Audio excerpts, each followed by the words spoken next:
All right. Hi, everyone. Happy Friday. Today, we are bringing you Sudozi Finance Friday on the road. We are excited to welcome Joy Mbanugo today. Joy is one of the most experienced and talented finance leaders I've had the opportunity to get to know and learn from these past few months. Welcome, Joy, to the show.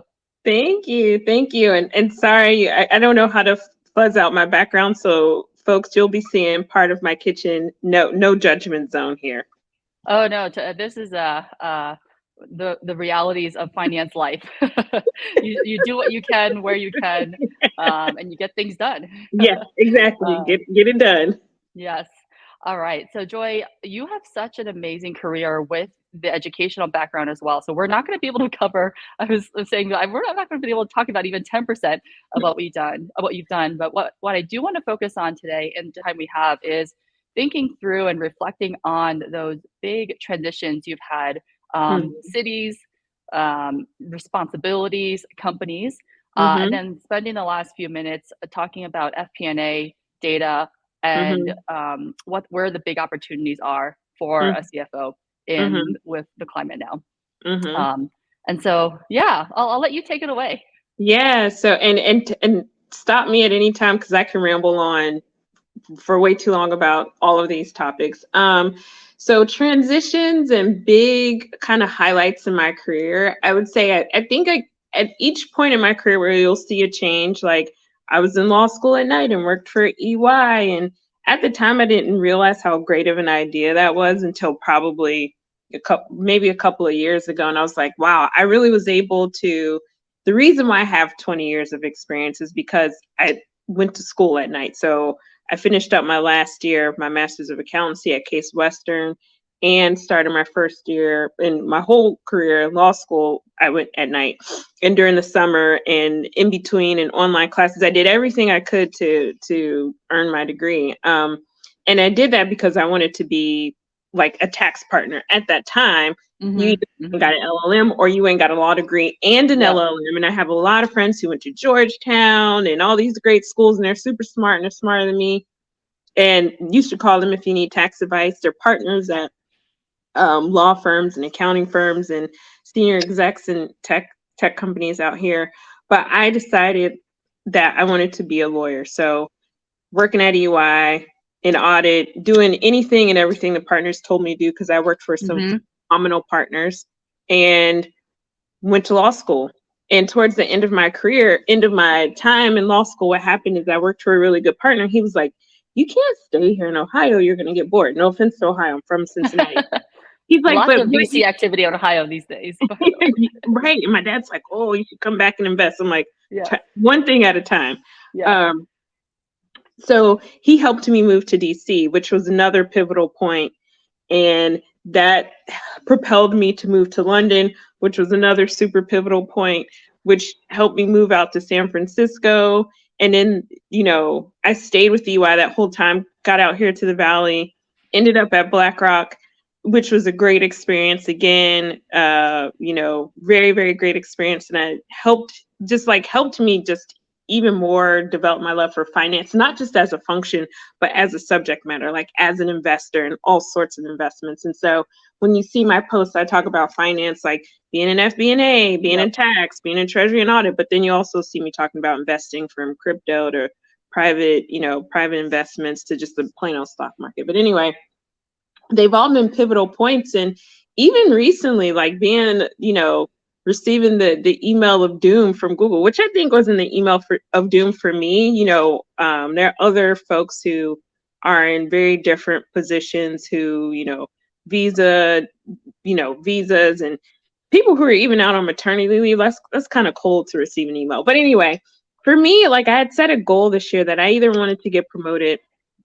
or I wanted to land a CFO job. And so, when you're comfortable and you're in a situation where you're comfortable, it's not going to force you to like look for a job. And I feel like now I'm a little more compelled to look for roles. I'm at a point in time in my career where I can go to a startup or a privately held company and be the bigger fish. Whereas in, Hmm. Google, great company, I was not a big fish. People are like, "Oh, you worked at Google. That's amazing. You're in cloud. Yeah, it's great. But I I wasn't the CFO. Ruth Porat's the CFO of Alphabet, and Kathy Bonanno is the CFO of Google Cloud, and I was not them. And so this gives me an opportunity to kind of stretch my wings and take all this year, treasury, tax, audit, capital markets, FP&A, and cobble it all together and look for CFO roles or maybe Yeah. SVP finance roles at, Yeah. at pre-IPO companies or privately held companies. Yeah. As you know very well, titles don't matter. Yeah, you, right, you right. work And with the then, CEO, you work with all the board members. yeah, yeah. My Do it. husband works at a startup, and he's like, "I'm the controller. One day, I do payroll. I do tax." He's like, "I'm the transfer pricing team." And me being a former tax person, I'm like, "You can't be doing transfer pricing. What do you mean?" And he's it. He's the finance department. He's finance and Yeah, accounting, and he's yeah, pretty yeah, much everything. So yeah, yeah, I'm looking forward to something like that. It's a little daunting, but it taps into everything I've done over the last 20 years. yeah. As you've made this transition into different roles and responsibilities, really in all of business operations in or for a team or product, Hmm. um, how have you explained you know, for example, for me, I didn't have any accounting background Yeah, when I landed my first strategic finance role. And yeah, so I had a lot of close partners, equivalent of Joy's, who actually had more professional training in accounting and legal and other areas. And so, yeah, how have you found those relationships as you've entered into different sort of FP&A teams or other yeah. teams around the company? Yeah, so like you don't have an accounting background. Look at my background. It's not traditional FP&A, right? Like I didn't come from investment banking. It's very much tax, capital markets, treasury, and audit. Which yes, can I do modeling? Have I? But no, I haven't spent my entire career, busting out forecasts, looking at budgets and all of that. So when I first transitioned to I would say I got more into it the more senior I got though, because you have to start to look at budgets from like a Hmm. even at Hmm. EY, like project You're owning your standpoint. team Yeah. projects. Yeah, yeah, Yeah. yeah. Okay, we're over budget.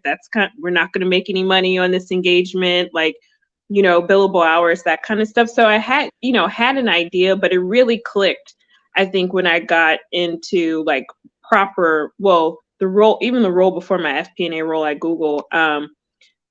Looking at how much we were spending on outside consultants and like, what those spends were, how Right. would they Right. be allocated without getting into Yep. too much detail. But Yep. yeah, it's like you were given a bucket of money and sometimes we went over, sometimes we didn't. And then Yep. it really, really clicked when I got into FP&A and cloud. And I definitely relied on my team. There are people who I worked with who are like SQL geniuses. I am not, maybe one day I will be, but that's just that wasn't my calling. But hopefully one day I pick it up. And people who just like build dashboards in their sleep and who have been doing FP&A for a long time. So I heavily relied on them. And believe it or not, I learned a ton from them because again, to me, it's just like investing. It's like, oh, we're going to enter into this deal. It's just like a ROI, model in Mhm, my mind. Like mhm. it's just like an investment. Like, okay, if we're Yep, going to invest our time and energy, here's the time and energy we're going to invest. Here's the revenue we think we're going to get, all of the expenses, the costs, here's all the credits, everything else. What's our margin or, margin, contribution margin from a revenue and deal standpoint. But, if you've been looking at investments for a long time, you're thinking, okay, what's my ROI? Like, what am I getting out of this if we put all of these resources behind it? So it helped to kind of have a little bit of that background, but, you know, seeing models over and over. And it also helped that I spent time doing some like volunteer CFO work for mm, friends yep, and yep, doing stuff for free. yeah, Even with Google for Startups, while I was there, I'm still kind of technically there until March 31st. But while I was really there and in the thick of it, there's a program where you can volunteer to help other startups. And so one of the things I would always help on, yeah, product market fit and all that, but that I'm not a right, product right, person. You know, let's talk about how are you generating revenue and how are you raising funds, or are you raising funds? Do you need to? Because that's another topic for another day. Not everybody needs to yeah, raise VC money. Like everybody wants to raise money. You may not need to. It's not for everybody. Sometimes you just need mhm, to generate revenue and have an actual business that runs and think about scaling or sailing. Yeah. So we'll come back to Google in a second, but on this, career trajectory and transitions, because you brought up the investing, how have you thought about your time allocation being an investor moving forward versus continuing to be a CFO operator moving forward? And I Yeah, won't hold you to anything yeah, if you want yeah, to yeah. say any numbers. I think, so recently I haven't been able to do as much investing as I want. But I think over the next 6 months or until the end of the year, there's some pretty interesting pre-IPO companies I may want to invest in, very small investments like, you can um, equities in all of these companies that take employees, shares who want some liquidity, Mm-hmm, looking mm-hmm, for some smaller mm-hmm. opportunities there. And I think over time I may do more investing. I'm a limited partner in two funds, one 1809 Capital and one How Women Invest. And I had a conversation with one of the GPs and they were like, well, would you consider being a GP one day? And I was like, what? It never crossed my mind because I it just didn't cross my mind. But I don't know why, but it did. And I was like, Yeah, yeah, maybe.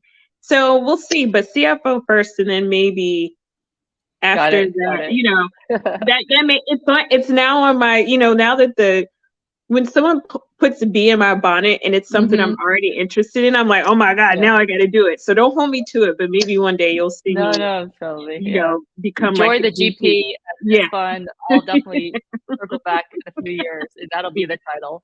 Yeah, come back 5 to 10 years. Come back and let's see what I'm doing. Okay, sounds good. All right, so let's rewind a few years.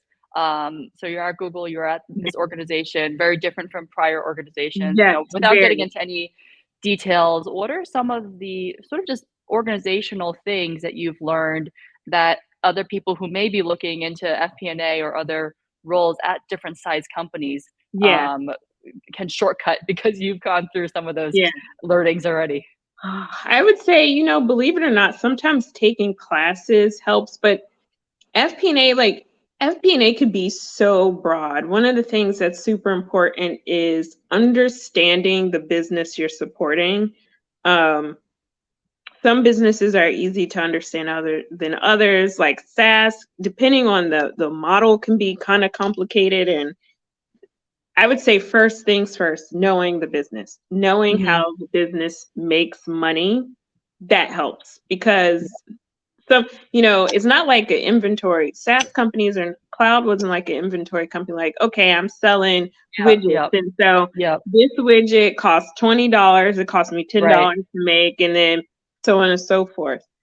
It's a very different way of looking at a business. So I say first understanding the business and talking to people and getting to know like what they think about the business, like the partners, like spending time with sales folks, like finance people. Sometimes we don't like to talk to anybody, but other finance people and people in FP&A don't even like. I'm not saying this is just generally. Sometimes Totally, people in totally. FP&A don't even want to talk to other people in finance. Like you, FP&A people don't want to talk to tax and don't want to talk Yeah, to yeah. people in controllership or systems. And what I found is I had a little bit of an angle and certain things would pop up because I had a tax background or accounting Yeah, background, yeah, yeah, because there would be issues that would come up. And, the FP&A team has built this beautiful model and it's great. And they're like, this is what it's going to be. And we're going to include this in revenue and we're going to do all this stuff. And then here comes controllership. They're like, absolutely not. That is not, that doesn't that's not account how we're for. gonna run the business. Yeah. Yeah. Exactly. And so I think because you posted something on LinkedIn today, should accounting or FP&A, I can't remember which way it went, or who should be involved in non-GAAP allocations? And the Yeah. real answer is probably both. Both. And Yep, a yep, person who's great in FP&A knows that they need to talk to other parts of the finance function, not just the business, but finance function, to understand revenue from start to finish. Because just because you came up with a great model and just because you got to the team to a place where margin is great, if yep, you can't recognize it in the time period in which you need it to be recognized in, then who cares, right? Or, just yep. creating kind of just we'll call it unintended consequences. So Mhm, I mhm. would say one, knowing the business, knowing how it makes, how you make money, and business partner is important, but don't discount knowing your other finance colleagues. Yep, totally. From top to bottom, right? From the sales Absolutely. closed one all the way through the finance and data funnel and accounting. From pipeline to how it ends up on the 10K, because then you understand, like, that I think makes a finance person, anyone, whether they're whatever part of the business they're in, very dangerous, because you understand from, sales getting a lead all the way to revenue recognition to it ending up on the 10K and, Yep, the CFO talking about it on an analyst yep. call. Like, I think that not enough people understand that whole process, and I'm still learning. But I think it's super, It's complex, but yeah, it's still yeah, valuable. Yeah. yes, super Um, valuable. That's like a superpower if you could get that sorted. yeah. Joy, that's the takeaway from this call, from pipeline to 10K. Um, And for private companies, from pipeline to board presentations, yeah, right? So yeah, private yeah. companies, yeah, I know some people are like, well, I work at a private company, I don't have to do that. Okay, fine. You don't have to, it's not going on your 10K, but it is going on your financials. It's going Mm-hmm, to mm-hmm. I'll VP, audit. Yeah. PE, audit, whether it's one of the big four or regional audit firm, and it's going to the board. You're accountable to somebody. Yep, absolutely. All right, 2 quick things as we wrap up here. Yes. It's gone by super fast. All right, one is, what's one thing earlier in your career that you wish you would have spent more time on?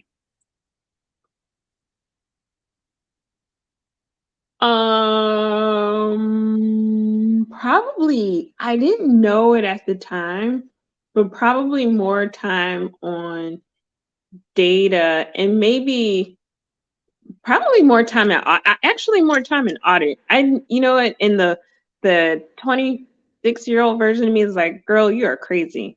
But I feel Get like out of audit. yeah, but I feel like spending more time in audit because you really do dig into the business, and it's Yeah. different on the tax side and it's different on the investment side. Audit, you really do get into the weeds sometimes. And I wish and I spent 5 years doing audit in various parts, tax provision, cash. I was an intern at one point, Mhm. cash and all that. But maybe I would spend more time in audit. Just to see all those nuances and edge cases and Yeah, yeah, okay. yeah, yeah, yeah, Great. I love that. yeah. All right, then finally, it doesn't have to be finance, and I recommend it not being about finance. Uh-huh. Fun fact about Joy. Fun fact about me, one of my favorite things to do is it drives my husband crazy.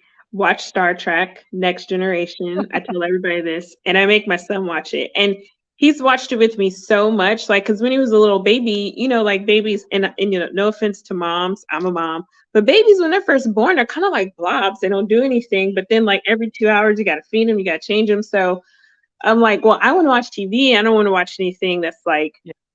gonna put bad energy around him or kind of crazy or whatever. So I just watch Star Trek, and Mhm. that's what we watch. And when he hears the intro music, he starts dancing. And so Oh, I love that, it. that's my guilty pleasure. I've seen every episode 100 times, and even now there's still parts of it. I'm like, oh my goodness, I can't believe Data said that. How did I miss that? Yeah, yeah. Kinda like going Mhm. back to audit. Yeah, How did I how did I miss that? How did I miss it? Oh, well, Joy, this has been fantastic. We could talk for another 16 hours, Yes, under 16 minutes. Thank you so much for joining thank us, and you. I'm excited to see that CFO role and then that GP role in the next few years. Yeah, fingers All crossed. right. Wish me luck. Okay, have a good Thank, one. thank you.